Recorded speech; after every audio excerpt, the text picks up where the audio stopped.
Hi everyone. তো বিয়ের পরের দিন আমি এরকম থোবড়া নিয়ে উঠি ঘুম থেকে। তো তারপর একদম সোজা চলে গেলাম একদম ডেকোরেশন দেখতে।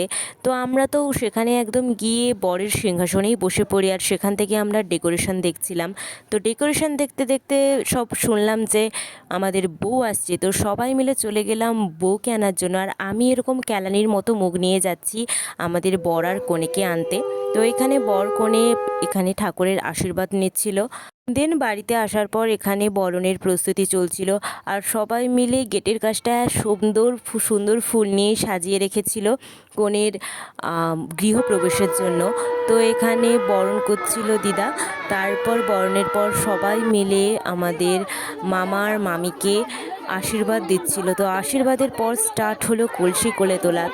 তো এখানে সবার দাবি মেটানোর পর ফাইনালি চলে এলো দুধে আলতা। তো এখানেই পা দিয়ে মামি গৃহপ্রবেশ করবে। তো মামি একটা একটা পা দিয়ে ফাইনালি গৃহপ্রবেশ করে নিল, একদম ঘরে ঢুকে চলে গেল রান্নাঘরে দুধ ফোটানোর জন্য। দেন রান্নাঘর থেকে চললো একদম ঠাকুরের কাছে আশীর্বাদ নিতে।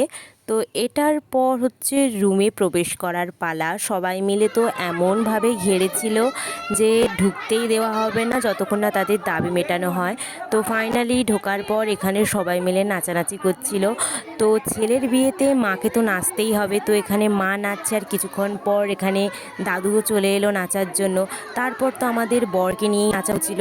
তো তোমরা পার্টটা দেখতে থাকো, আর বিয়ের পর্বটা না দেখে থাকলে অবশ্যই দেখো।